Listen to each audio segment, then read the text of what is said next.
Stuart, it's great to be back in studio with you for another episode of your podcast. Today, we're talking about Roth conversion, my friend. Awesome. Happy holidays, by the way. Yeah, we just celebrated Thanksgiving. Now we're off to the races for Christmas. How are you guys doing with your family? You got those beautiful girls. It goes quick, let me tell you. I mean, it goes quick from Halloween to New Year's. It's like another blink of an eye. I mean, really, it goes that quick. On that note, I can't believe it's already 2025. I mean, this year seems to have gone by so fast. Whoever said it, it's true. The older we get, the faster the time goes. It does feel that way, for sure it does. Yeah. Now, people probably feel that way too about their retirement funds, and so they're trying to figure out how to reduce taxes and whatnot. So I want to talk about Roth conversions. It's a big topic in the market right now. A lot of people are worried about taxes, and so they've heard a lot of things about Roth conversions.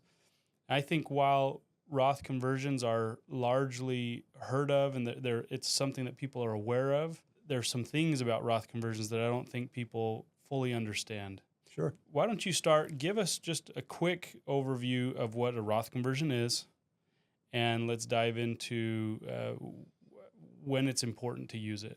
Sure. I mean, look, very high level, when you talk about IRAs, and let's just call traditional IRAs versus Roth IRAs. So a traditional IRA, money goes in before taxes, grows tax deferred, and then when money is withdrawn from a traditional IRA, the money is taxable when it comes out.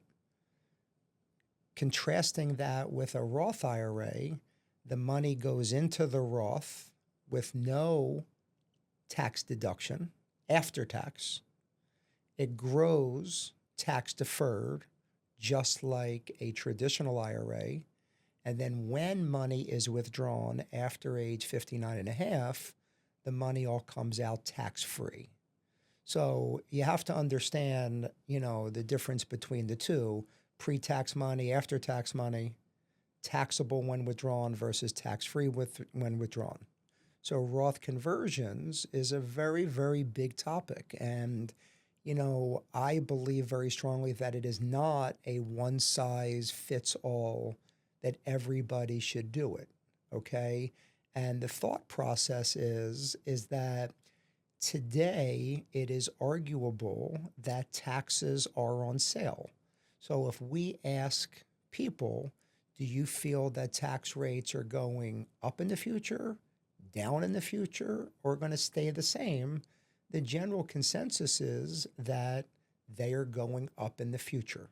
So Right. if you could convert some of your pre-tax IRA money to a Roth, pay some taxes now while the taxes are on sale, if that's the case, and then all that future growth and all that future money that you then get to take out and enjoy all comes out tax-free. So there's a guy named Ed Slott. He's largely viewed as an expert in the taxes and retirement planning across the country. He is. Ed's a very highly respected professional. Very well known. He said something, I was watching an interview that he'd had, and he said that an IRA is an IOU to the IRS. Correct. And that can scare people at times. And so, again, I think there's a lot of interest in figuring out how to mitigate taxes. I think there's also an assumption that people's taxes, the reason why we would get into a standard IRA is that we want the tax benefit when we're working. And we think, when I'm not working, my taxes will be lower, my income will be lower. But that's not always a true assumption. No, it's not a true assumption. And again, this is why I say that it is not a one-size-fits-all recommendation. It's not a blanket recommendation that everybody should convert to a Roth IRA. Keep in mind, you are raising your hand, you are volunteering to pay the tax man today for all the benefits in the future, right? And although I do think it is a great idea for many people, you have to keep in mind that this incremental tax bill, where is the money going to come from to pay those taxes? If you convert, okay, $100,000 of your IRA money to a Roth, and let's just say between federal and state taxes, you're going to have essentially a $25,000 to $30,000 tax bill. Where are you getting the $25,000 or $30,000 from? If you're not sitting on a lot of after-tax money in your savings account, checking account, or non-qualified, as we call it, non-IRA brokerage account, okay, this is a consideration. So again, it's just very important that people understand the ramifications and, whether it makes sense for them. Traditionally, well, not traditionally, but for the last few years, we've had the Trump tax cuts. And those are going to sunset if they stand as is in 2026, which means you've got one more year to really take advantage of the lower tax rates. So with that comes the question of, is it still viable? Should we be rushing to do them in this next 12 months, or should we space it out over time, or is it really not going to be as important after 2026? What would you say to people with those kinds of questions? I mean, look, we're speaking to all of our clients about this when we have our periodic reviews.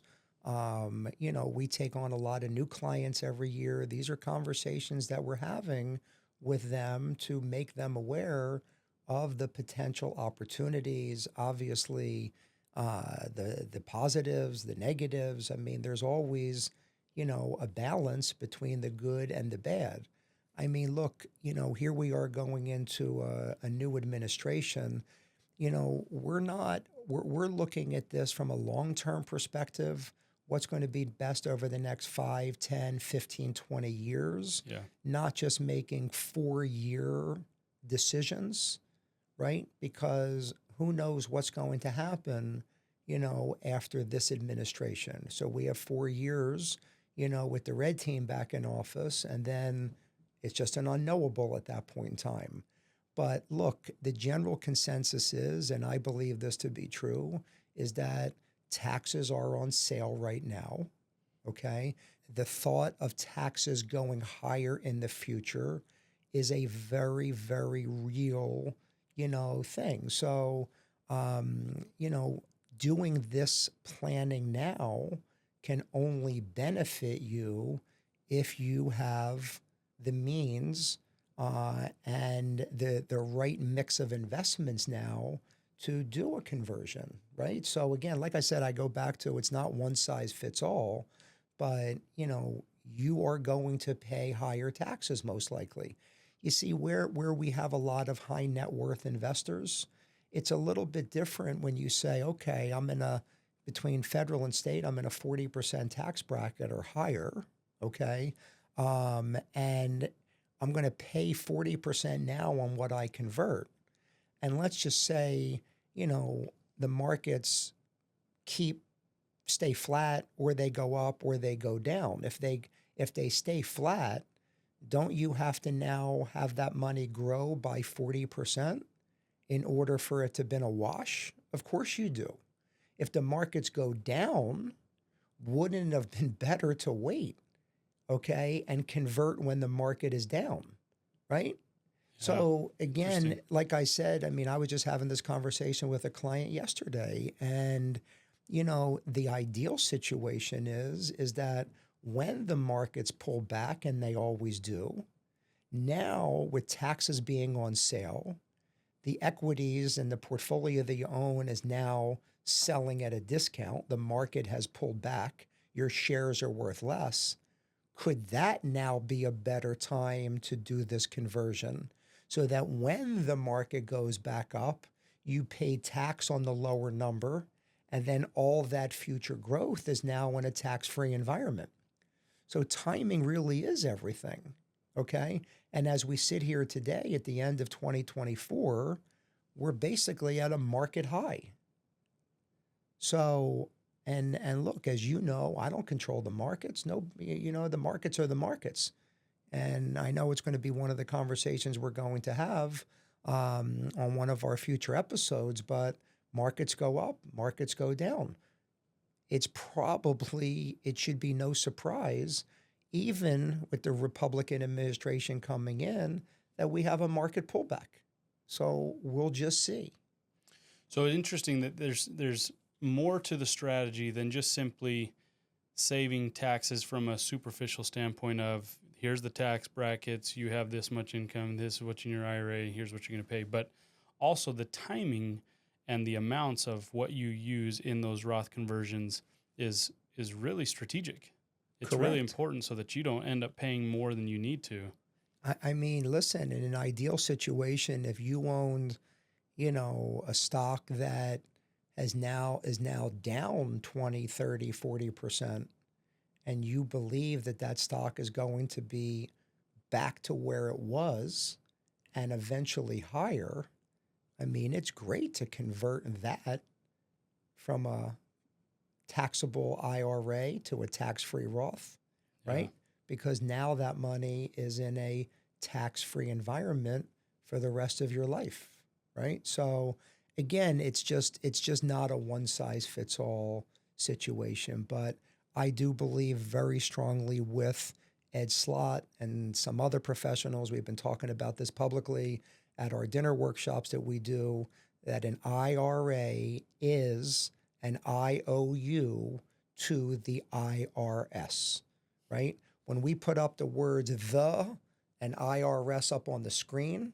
and you put those words together, the and IRS, it spells another word. And that word is theirs, okay? And I believe that.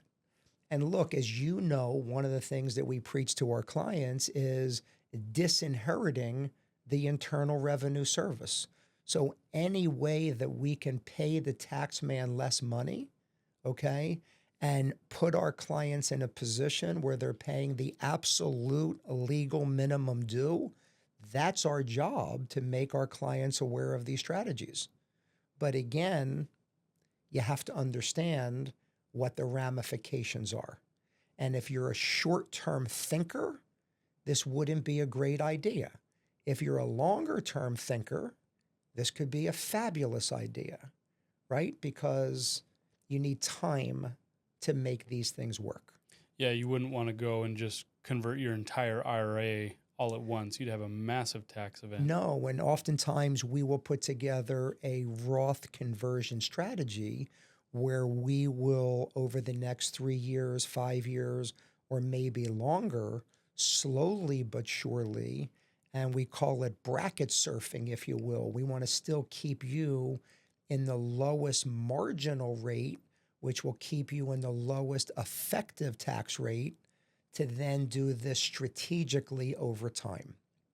So again, and keep in mind, Roth conversions are subject to a 5-year waiting period before the IRS allows all those earnings to now be tax-free. Okay? So again, this is why they called this the tax code, right? Because code, you have to understand the rules, the regulations, the parameters, the boundaries, the do's, the don'ts. So again, this is obviously why having, competent advice and, a professional working with you, as we do with our clients each and every day, to help guide them, down the proverbial mountain, if you will. And, that's one of our stories. Yeah, absolutely. Now, we talked about how, we just said that you wouldn't want to go and convert all your IRA in one fell swoop. It would create a massive tax event. But there's rising interest out there and discussion out there about ways in which you can, if you're worried about, you're going to pay taxes now or later, but you're going to pay them no matter what. Taxes are inevitable. The question is when and how much. So, but today there seems to be more and more discussion about strategies out there to mitigate even the cost today. Are there strategies out there that can help offset that so that you can still convert without having to be upfront with that cash? Well, look, this is what we call financial planning, right? So the answer is, of course there is. I just had a gentleman that was in my office yesterday, and we're doing some of the same planning right now where he knows there's going to be a large tax bill. This is, for him and his wife. And they are also, coincidentally, very charitable. So what we are marrying with this Roth conversion, if you will, is what's called a donor advised fund, also known as a DAF. And what a donor advised fund allows our clients to do is to bunch up future deductions, donations, okay, and get the tax deduction today. So what a perfect time to make a contribution to a donor advised fund, which will now allow this particular client to not take the standard deduction for him and his wife, but to now take an itemized deductions, okay, that will help reduce or perhaps even eliminate, depending upon what he decides he wants to put into the donor advised fund, him and his wife, completely eliminate or reduce the tax bill on the conversion. So again, this is called financial planning, where they are very charitable. They give to their local church. They like, a handful of other charities and whatnot, that they've been religious in giving to those charities. But now even better, instead of doling it out over the next 5 or 10 years and not having any tax benefit, we're going to put a chunk of money into a donor advised fund. They have plenty of money, and they're going to get the tax deduction today prior to the end of this year, 2024, and it's going to really help them save on their taxes. That's brilliant. There's a lot of ways out there in which people can mitigate their taxes. And as we wrap this episode up, I guess I would just invite our listeners to sit down with you guys, sit down in your office, have that conversation, because taxes aren't going to go away.